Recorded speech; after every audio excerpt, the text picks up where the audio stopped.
Hi, I Dr. Pankaj Kumar Goswami invites you to learn machine learning on the platform of Python language. So first of all, it is very much important to understand what exactly the machine learning and why do we require it. So first of all, we should go for the understanding of machine learning in the today's scenario.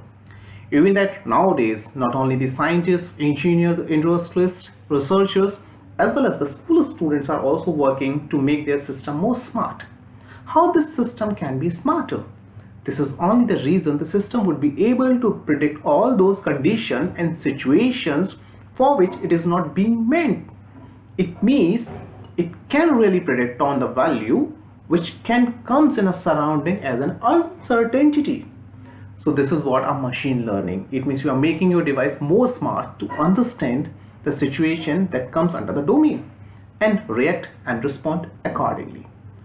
So doing this well, the machine learning incorporates number of the typical and the complex situations and systematic values in a system. And how these values and how this condition and situation can be dealt. This requires a specific algorithm to make it correct. So here in this first video, I'm just giving a tutorial to make you understand what is exactly the machine learning and on what platform we can work upon. So Python, nowadays a programming language which is highly popular. A couple of decades before, it was invented in the year of the 90s, and now it is extremely popular among the data scientists as well as the researchers. Because of its ease and open source availability. How it can work and how the machine learning and Python can be incorporated together to make your system, your device smart or artificially intelligent. This is what a target of this whole machine learning with the help of Python tutorial. So in the first video, we first try to understand on what platform you can design a different algorithms of your machine learning. So here we have chosen a Python, and how we can work on a Python, what are the tools for this, what are the different accessories for this, and what else it can do for us, that all being associated here. So let's begin with, first of all, let's try to find out what exactly the programming language here, Python, and what it can do for us. First of all, we have, if suppose we are dealing to make a system smart. For an example, for any system you are making to smart, it means it need to associate large number of data set.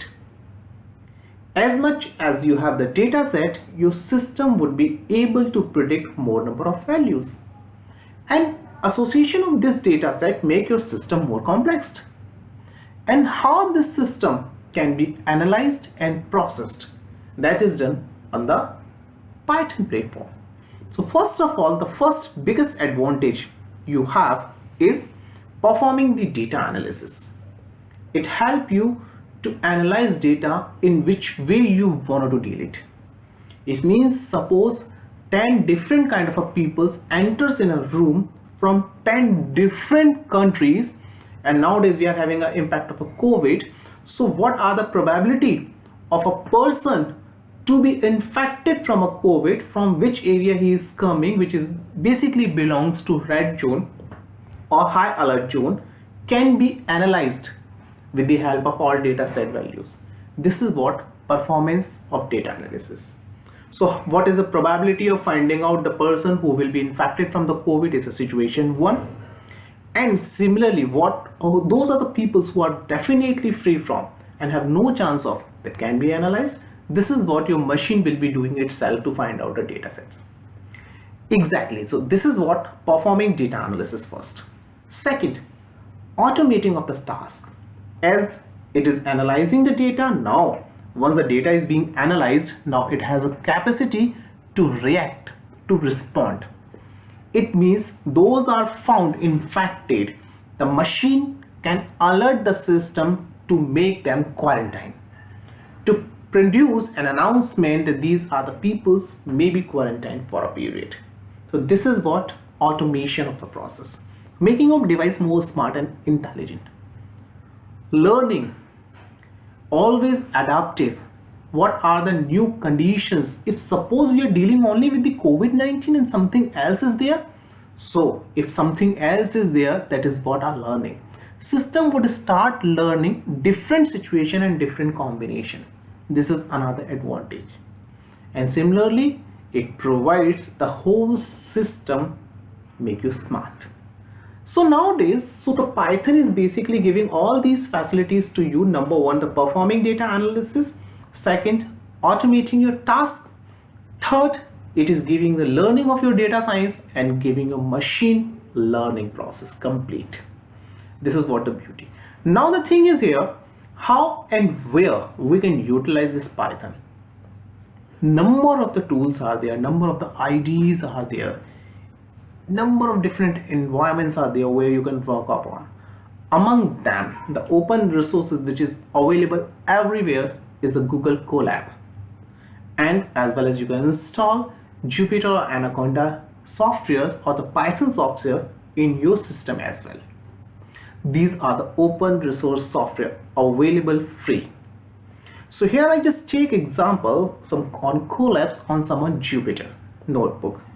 So I'll give how you can download, how you can get access of Google CoLab as well as the Jupyter. I'll give all the views to you so that you would be compatible to work on both the two categories. So first of all, let's say begin. If suppose you wanted to write any sort of the program, any sort of the script related with your data analysis and data science, where and how you can write all this. So first of all, here you find out that here we have a screen which is the Google CoLab screen, and this Google CoLab screen can easily find once you are just dealing with your data, your analysis. You can easily go for the Google and type only the Google CoLab. Let's begin for that. So I'll go to the Google and type Google CoLab.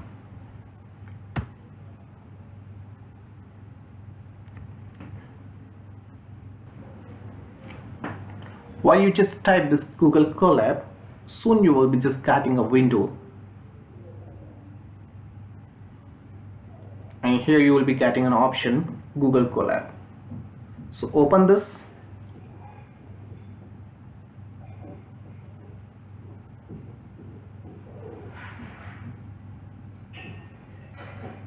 Well, while you're just opening this, it might show you number of the notebooks that are already saved with you. You can find out some examples over here. These are the recent notebook. It means your recent files where you worked on. And third is your Google Drive. Whatever the file you are just making, whatever the programs you are making, that will be saved in your Google Drive itself. And the GitHub is their place where you can share your files with the others so that other can easily access. It's an open platform, and the more you can upload from here, from the outside also. If suppose you have a file, you can upload from all these files here in this upload section. So once you have this, let's cancel out this one, and or you may open a new WordPress. You will get this a Google CoLab. So here you can open the new file and a new notebook.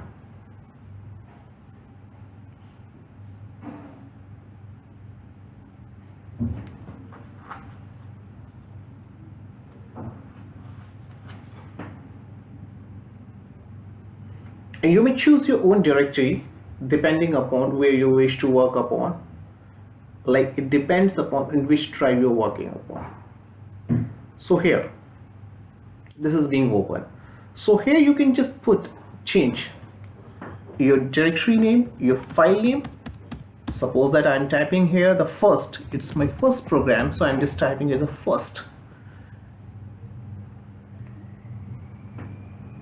underscore prog. It's my first program. So before going to start, this Google CoLab has to be connected with the server where you are programming, and it is finding out and fetching all the libraries. So you have to go to this connect section.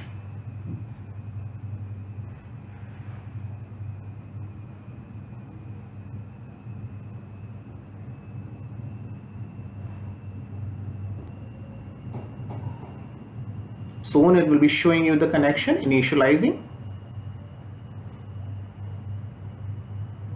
cloud, it has given a local server to you, and a cloud, a server is assigned to you. Here you have an option to start with the codes.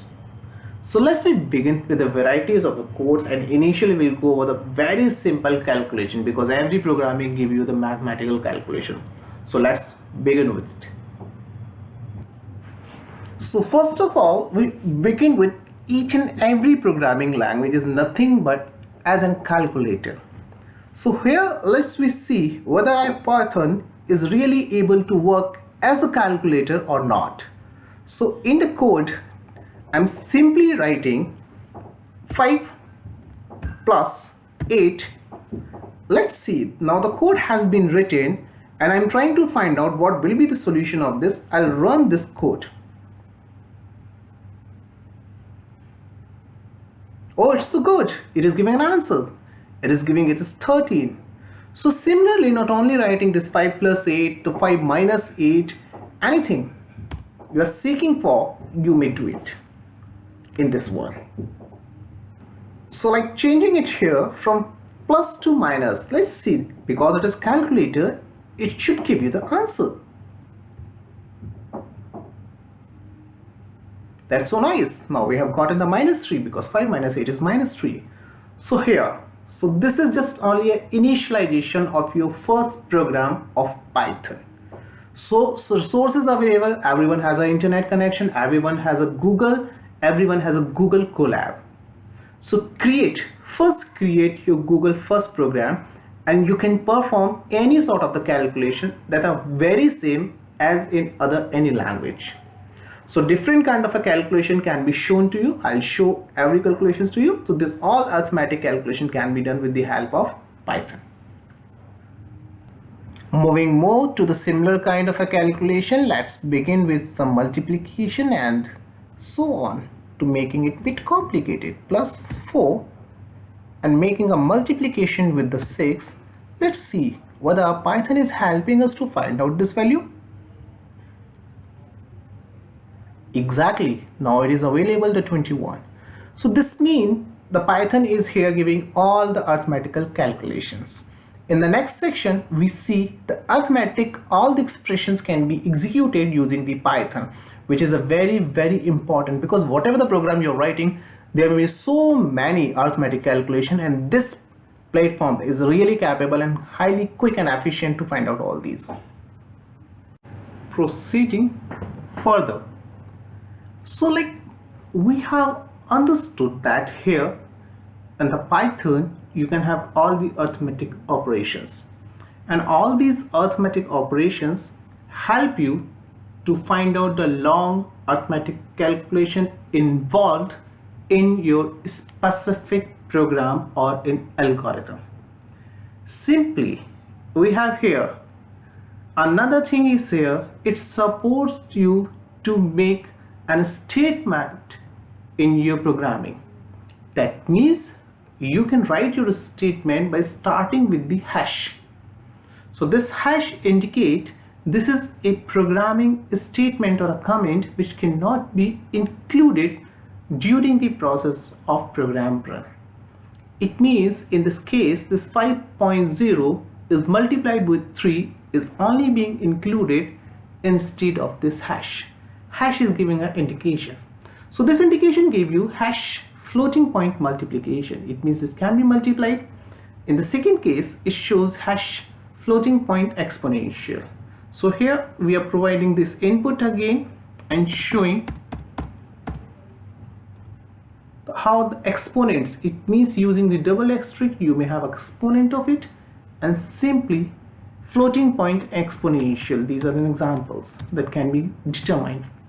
So well, here this is just only a process. A large number of scripts are available to make you comfortable with the various small tools. So rather than concluding all, it is better to work with where you have a specific requirement of particular function or operation. So it means comfortable talk is here that this MATLAB this Python helps you completely determination of all the arithmetic calculation in all the way.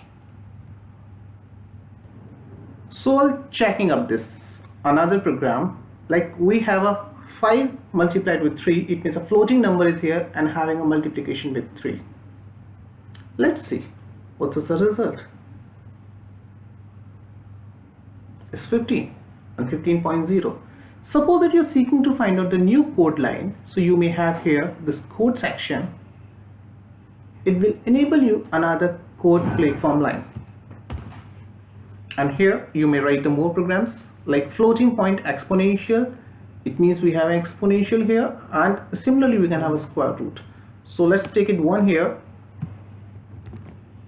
and try to run this one. This is what an answer.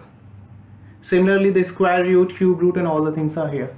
So by showing all this, its target is here, the different application and different kind of a floating, real, integer type, all the functions are possible in this one. Let's see some more here related with the arithmetic application in Python language. The language consists of so many scripts that make you smart. Like suppose if you have a number 5 and you wanted to know what kind of a number it is, so it can show you a type, measure the number. Suppose you have a 10 and just run it. It's showing it as an integer number. And similarly, if suppose we have another number which is 10.5 and we want to know what kind of a number it is, type 10.5. so it shows you it is a floating type. Actually, this type identification is not playing a game of number. It is somewhat important when a decision has to be taken on the behalf of these number values. At that point, it may be much important where you are just creating your machine learning, where you have to take a decision on the basis of a type of a particular number, character, or some arithmetical results. Similarly, in some smart automation, sometimes the data assessment and data determination may also be required. During that position where a round figure leveling is to be given, then we have some significant script in the Python is round. Suppose you have a round and having a value 5.9. So while that kind of a decision can be taken by the Python to make it a round off. So it is making it 6. In case if suppose you have the same value, but this time it is not following the 5.9 but approaching less than 0.5 value, then the decision can be taken up on the behalf of that value 5.2. So well, this time we have this 5 value here. So this is a round off function. So by this you can round off the values. That round off values can be up to number of decimal points where you are having a defined floating number.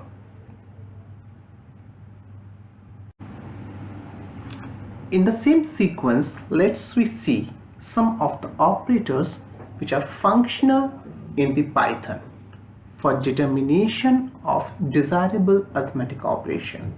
So here the plus, minus, asterisk for the multiplication that can be used for the multiplication of two numbers as well as two strings too, that we understand later on.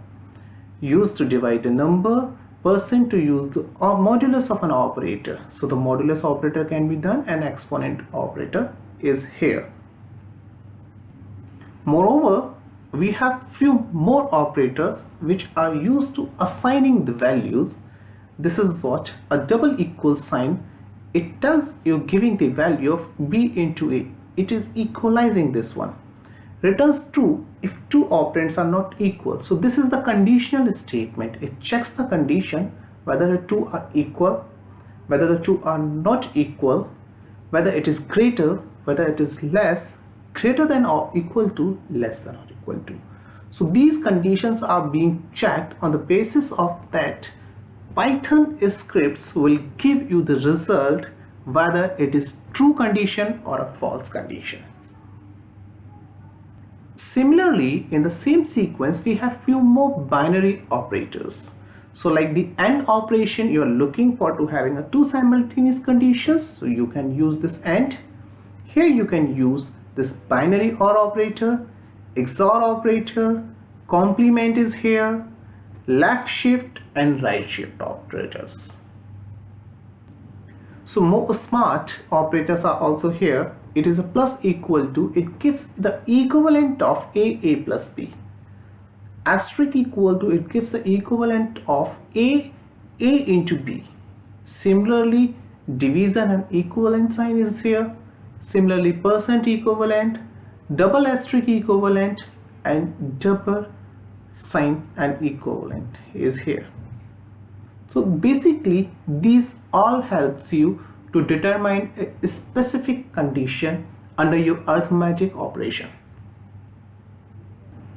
So I hope so today you would be able to understand first of all what is exactly the machine learning and how we can program, we can create a small programs to generate a simple algorithm for learning. And for that we are using a common open source platform which is the Python, and we are trying to understand how the Python starts working. So this is the good approach over here. We could be able to understand by this video the arithmetic operations and various type of operators. In the language of Python, there is not always requirement to learn all the operators simultaneously. It is only your need at what time, what exactly do you require, you just find out it from the list and execute it. So hope so you might be liking this video and you would be able to start. So keep doing practice with the help of the operators given to you. Try to create your own problem, and in a simple problem of 1 or 2 values, and then use these operators as a first assignment. You try to do it at your once, and if you're finding the difficulty, text me so that I would be able to understand and will make you clear those topics. So try all these operators in arithmetic, and you are here to really start working on Python now. In the next video, we will go for more operator in which we will assign some variable values. We'll take some variable types in the string types, and as well as in the upcoming videos, we'll take another platform which is the Jupyter platform. And soon we will be reaching for specific dedicated examples where actually the machine learning comes. Till then, thank you forever, and must watch the next sequence of the Python learning for ML. Thank you very much.